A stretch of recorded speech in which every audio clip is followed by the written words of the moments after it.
Sean todos bienvenidos, mis hermanos, a esta nuestra clase número 9 de Estudia tu Biblia. Que hoy el Señor nos ayude a poder seguir estudiando, seguir aprendiendo y luego también aplicando esto en nuestro estudio de la palabra del Señor.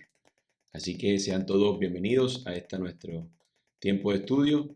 Y hoy vamos a ver un tema bastante interesante, espero que también para ustedes lo sea, y tiene que ver con seguir con el mismo género que estamos estudiando, que son los evangelios, pero vamos a estar estudiando algo llamado la macroestructura.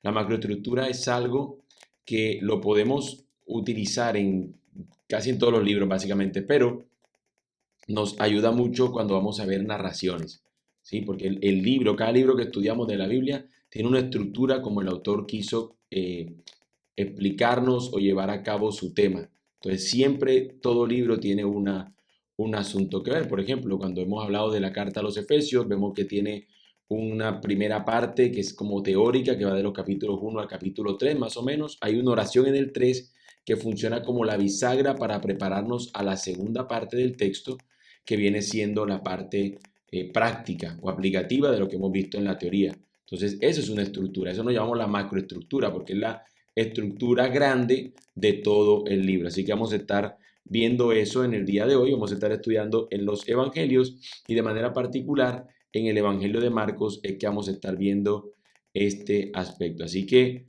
espero que ustedes y yo podamos mirarlo con todo detenimiento y con muchas ganas. Precisamente por eso yo les dejé esa tarea. Quería que leyeran este texto en Marcos capítulo 8, versículos 27 al 29. Y la pregunta que ustedes debían traer resuelta es, ¿qué descubrimiento hace Pedro en este pasaje? Ese pasaje es justo la mitad de nuestro libro. Podemos decir que ahí se ve una bisagra, un momento donde con esa declaración va a cambiar un poco el ritmo del libro. Así que es importante tener en cuenta esta pregunta que hace Pedro allí o la respuesta que hace Pedro ante la pregunta que hace el Señor. Así que quiero que ustedes que han leído el texto me respondan ese descubrimiento que hace Pedro en este pasaje. Así que tomémonos un minuto para estar respondiendo esto en el chat de nuestro video. Así que adelante, puedan ustedes allí estar respondiendo la pregunta.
Chat.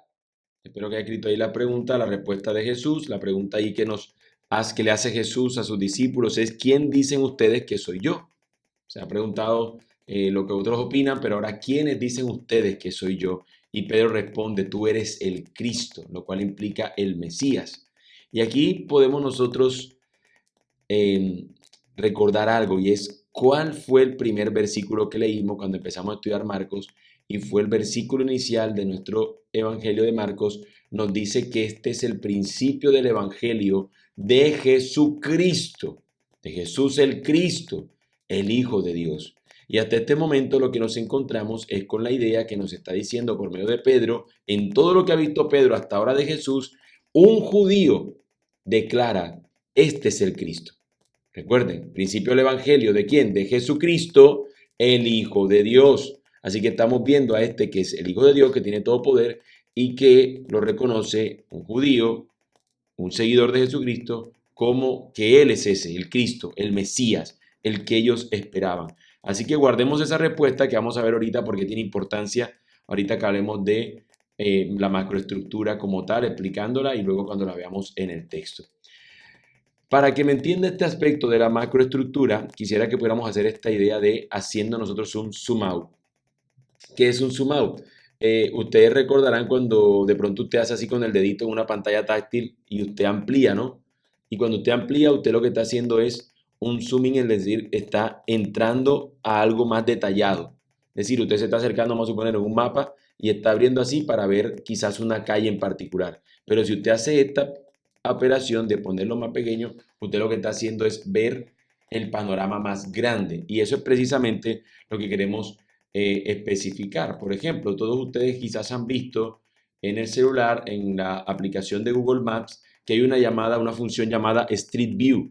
Y Street View lo que traduce es vista de calle. Usted va a mirar una calle, usted se va a meter para ver en esa calle si hay una rotonda, si hay cuántas casas, si hay un negocio, una farmacia, no sé, lo que usted quiera ver en una calle y usted se mete en esa aplicación y usted puede ver de manera específica la calle o una casa.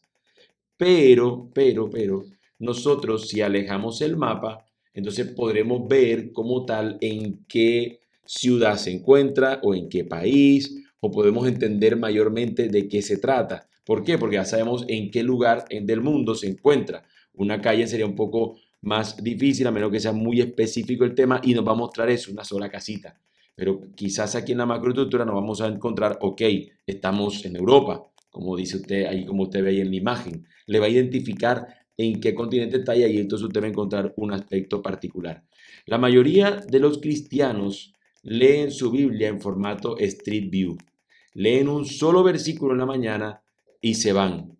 Ven el árbol, pero se pierden en el bosque. No ven todo el bosque completo. ¿De qué trata nuestro texto, nuestro libro? ¿Por qué? Por no tener en cuenta la estructura macro en la que se encuentra ese libro. Así que para que usted me entienda mejor, vamos a hacer una diferencia con lo que vimos semanas atrás cuando hablamos de estructura, que obviamente el nombre es similar, se parece mucho, pero aquí hablamos de macroestructura, es decir, una estructura más grande. Entonces, estructura versus macroestructura, no es que estén en competencia, es simplemente mostrar que hay diferencias. Este versus está aquí para mostrar diferencias. Por ejemplo, nosotros aprendimos a ver la estructura de un pasaje, es decir, tomamos un pasaje pequeño y usted vio cuál era la estructura que estaba llevando el autor en esa porción. Ahora lo que vamos a hacer es ver la estructura, pero de todo un libro completo. Es decir, hacer exactamente lo mismo, tratar de ver cuál es la línea de pensamiento que está llevando el autor, pero en un libro completo. Por eso le llamamos macroestructura o una estructura macro, una estructura grande. Ese es el nombre técnico. ¿Qué significa esto? Que usted va a responder a esta pregunta. ¿Cómo organizó el autor todo el libro? ¿Cómo el autor organizó todo el libro? Entonces, esa pregunta importante nosotros la vamos a responder al hacer este asunto. Entonces, ¿cuál cree usted que sería la labor que usted tendría que hacer para poder descubrir o para poder buscar, investigar toda la estructura de un libro? Obvio, leerse todo el libro completo. Tienes que leerte todo el libro. Es útil y funcional para todo libro de la Biblia y para tú poder hacerlo necesitas leerte todo el libro. ¿Por qué? Por ejemplo, en el caso de los evangelios no son una colección de anécdotas al azar pegadas con cinta, sino que tienen un diseño, un arco argumental, tiene un inicio, tiene un asunto que quiere demostrar y al final nos va a llevar a eso. Así que es clave que nosotros podamos entender esto. ¿Cómo encontramos esa macroestructura? Pues bueno, ya les he dicho. La regla número 1 del contexto literario es implacable. Tienes que leer el libro completo, si es posible, una y otra vez, más de una vez. Pero si no, léelo una vez, intenta, haz el esfuerzo por descubrir qué cosas se están repitiendo de manera constante en el libro. Por ejemplo, vimos en el libro de Marcos que nos dice en un principio, nos dice eso, principio del Evangelio de Jesucristo, el Hijo de Dios. Ya nos está diciendo que es lo central aquí. Pero si usted se lee, por ejemplo, el Evangelio de Juan, vas a encontrar hasta el final que te va a decir, todas estas cosas fueron escritas y ahí te menciona el propósito del libro. Ok, ya lo entiendo el propósito. Lo encontré fue hasta el final. Pero si tú te empiezas a leer el libro de Juan, el Evangelio de Juan, te vas a dar cuenta que hay muchas cosas que se repiten. Por ejemplo, Jesús se presenta varias veces como el yo soy. Entonces ya eso te da una marca. Jesús hace unos milagros particulares. Bueno, eso lo vemos en todo, pero acá él no le llama milagros, sino que le llama señales. Entonces ya te está diciendo, espérate, espérate. Aquí me está diciendo una señal es diferente al hablar a algún milagro. Una señal está mostrando algo, está apuntando, señalando algo. Entonces ya tienes otra distinción. Y por ejemplo, en el Evangelio de Juan vamos a encontrar continuamente que Jesús dice, mi hora no ha llegado, mi hora no ha llegado, o para que se cumpla. Y cuando después al final dice, ha llegado mi hora. Entonces ya tú te estás dando cuenta que todas estas señales estaban apuntando a un evento particular cuando su hora finalmente ha llegado y sabemos que se refería al momento de entregar su vida en la cruz. Entonces, para poder llegar a esta conclusión, tienes que haberte leído todo el texto y tener en cuenta esos aspectos. Así que fíjense, no es algo arbitrario el que nosotros leamos nuestra palabra, tenemos que hacerlo con un criterio de entender y de poder hacer el trabajo correcto de estudio de la palabra del Señor. Así que no hay atajos. Para entender los argumentos principales de cualquier libro, tenemos que leernos el libro completo, completo. Tienes que leerlo y, por ejemplo, si se trata de Marcos, usted lo puede hacer en una sola sentada. Usted se puede sentar Marcos, como decía ayer, de 1 hora y media, máximo 2 horas y en un ritmo más lento. Entonces ya usted puede hacerse la lectura de ese libro y mientras va leyendo, usted debe buscar esos momentos climáticos, cómo lo va presentando el autor, cómo va mostrando una cadencia donde todo parece color de rosa en la vida de Jesús, se va acercando el momento, pero luego cómo vamos a encontrar que se presentan ciertas dificultades, pero esas dificultades nos están apuntando a algo y es cuando él finalmente va a entregar su vida. Así que es bueno seguir el ritmo que va llevando el autor y para eso tendríamos que hacer una lectura completa del libro de principio a final para poder entender mejor ese libro. Ahora, habiendo visto esta consideración de la macroestructura y cómo la encontramos, vamos entonces a nuestro laboratorio bíblico. Evidentemente no voy a poder leer ahora el Evangelio de Marcos, así que simplemente voy a hacer algo general para que usted pueda ver cómo pudiera descubrirlo si usted hace este ejercicio de leerlo. Así que vamos prácticamente a ver Marcos a vista de pájaro, es decir, en una vista rápida. Y vamos a ver que Marcos básicamente tiene dos actos. El acto número 1 va de los capítulos 1 al 8 y el acto 2 va de los capítulos 8 al 16. ¿Por qué lo mencionamos así? Porque tiene un momento central en todo el centro del libro. En el capítulo 8, en el versículo 27 al 29 está el texto de bisagra que mencionamos ahorita. Antes de esos versículos vemos una parte que está mostrando un aspecto de Cristo y luego vamos a ver cuando ya se acerca a cumplir él su misión.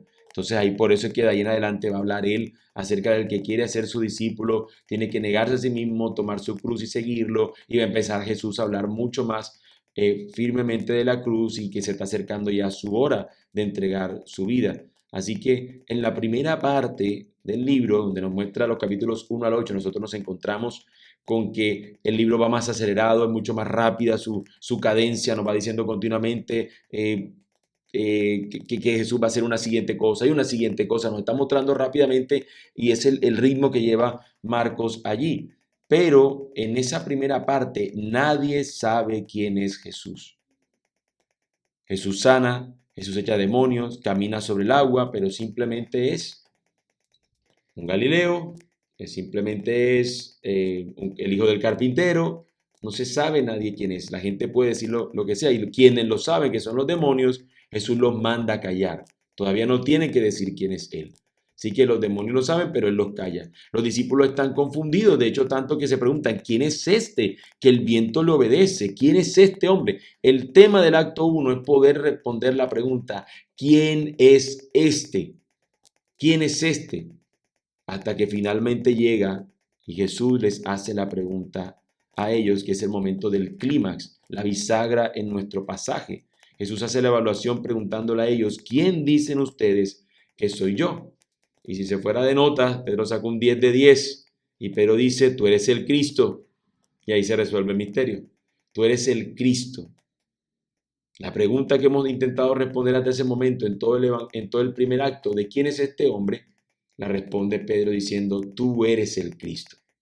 Al haber dicho eso, está diciendo que él es el Mesías que estaban esperando.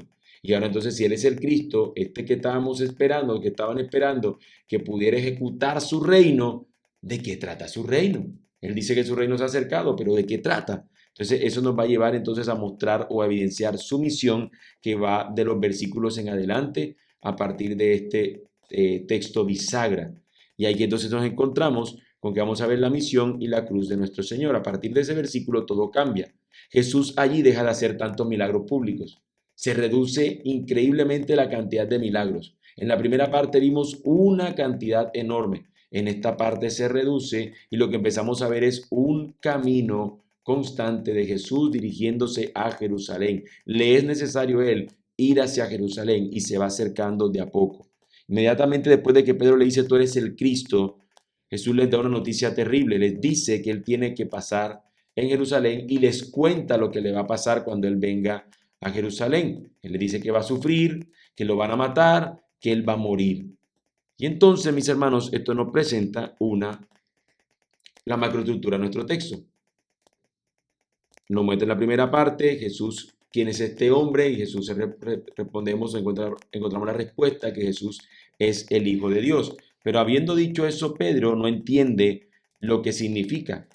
Lo que básicamente le está diciendo al responder esa pregunta, ¿quién es este hombre? Es, tú eres el Mesías, tú eres nuestro rey, tú eras el que estábamos esperando. Pero luego, cuando Jesús les dice cuál es su misión, él no puede creer que el Señor vaya a morir. No, todavía no pueden entender por qué este que es el rey tenga que morir, tenga que fallecer. En este caso va a morir por muerte de cruz y ellos no pueden entenderlo.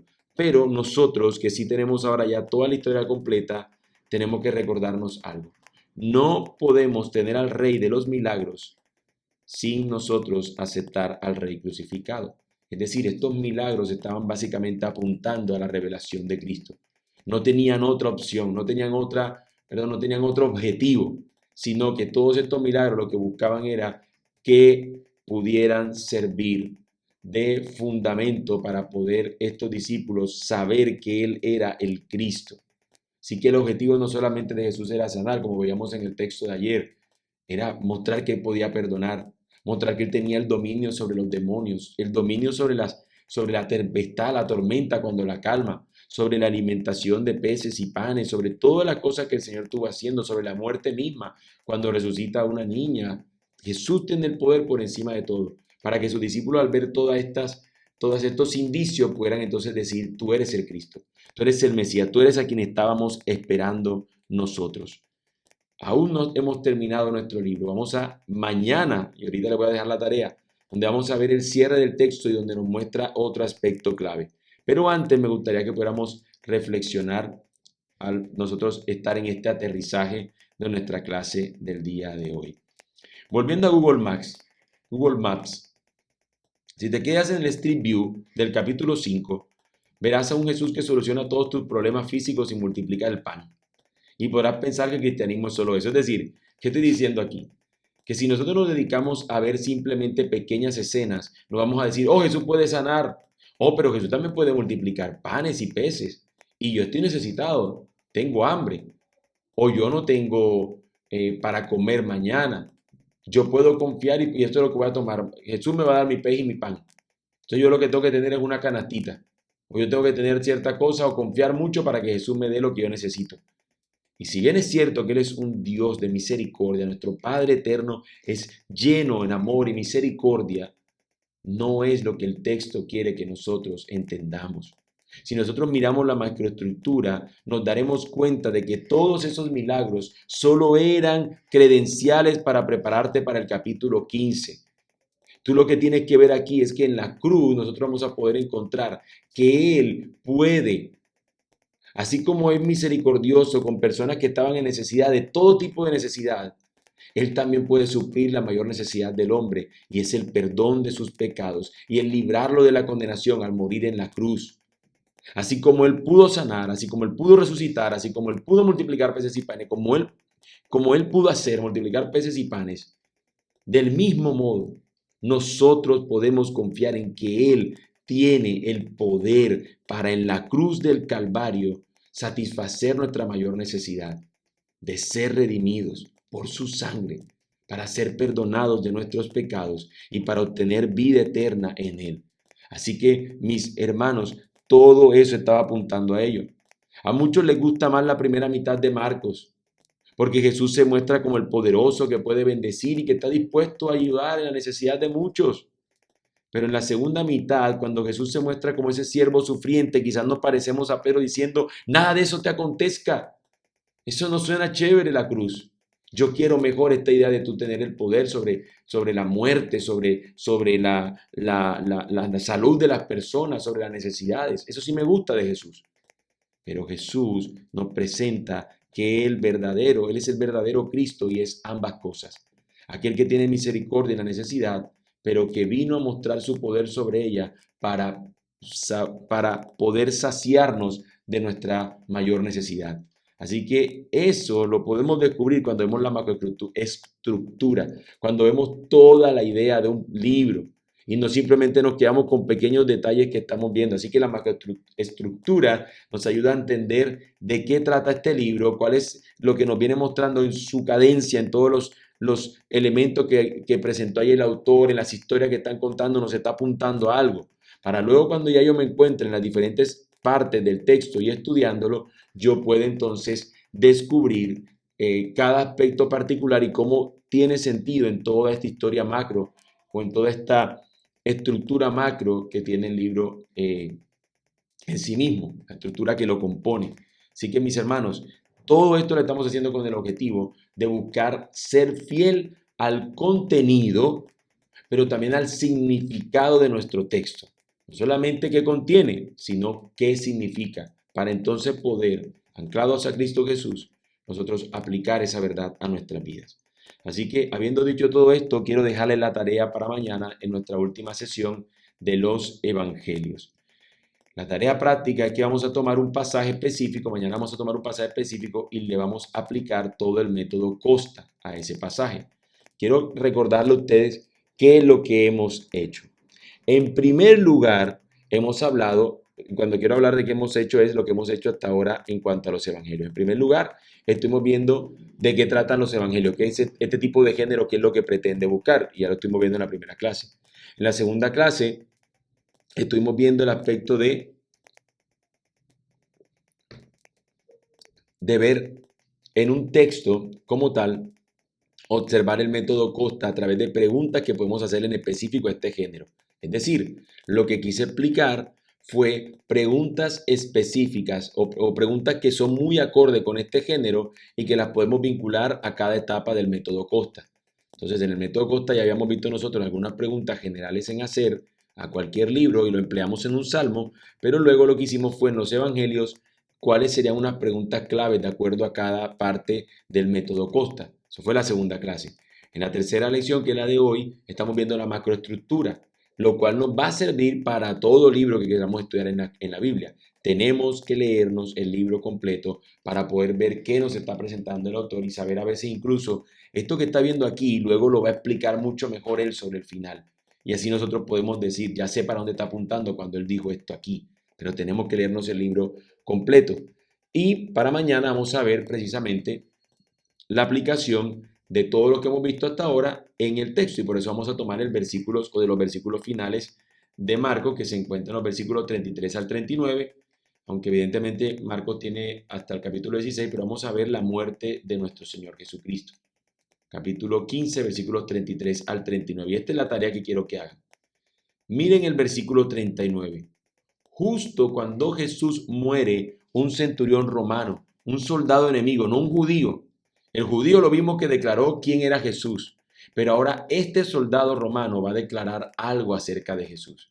Y yo quiero que ustedes me digan qué título le da el centurión a Jesús en ese versículo.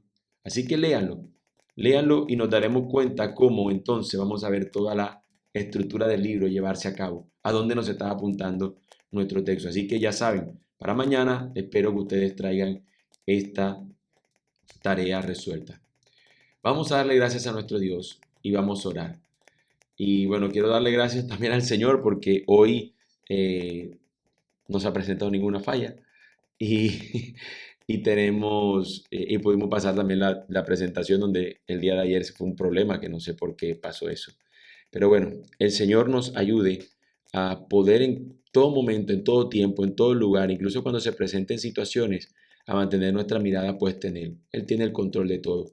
y podamos nosotros descansar en ese cuidado amoroso, tierno y cercano de nuestro Señor. Vamos a orar. Bendito y buen Dios. Yo te doy gracias, Señor, por habernos dado este tiempo de instrucción en tu palabra. Gracias, Señor, porque quizás hoy recibimos una herramienta que es vital para nosotros poder entender tu palabra. Todas estas cosas que hemos visto a veces podrán sonarnos como aspectos técnicos, pero ciertamente, Señor, ya quizás con el tiempo podamos aplicarlo casi que de manera natural y poder nosotros no convertirnos en expertos, Señor, en el uso de herramientas, sino realmente conocer lo que tú en tu palabra nos enseñas para poder nosotros ah, anclarnos a tu verdad.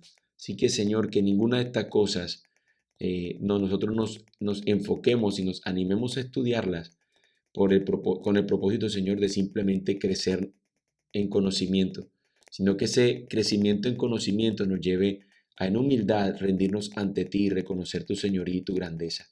Saber que sin ti, Señor, no seríamos nada y aún, Señor, en el aspecto del estudio de la palabra, requerimos de tu asistencia, de tu cuidado, Señor, de tu iluminación. Así que delante de ti estamos, mi Dios. Ayúdanos, te lo pedimos, en este resto de día, que podamos honrarte y bendecirte y en todo lo que hagamos podamos, Señor, glorificarte. Bendito y alabado sea tu nombre, mi Señor. Te doy gracias. Amén y amén. Hermanos, el Señor les bendiga a todos, que tengan un excelente día y que puedan ustedes glorificar al Señor con todo lo que somos. Hemos llegado a la conclusión de nuestra clase número 9. Nos vemos mañana. Bye bye.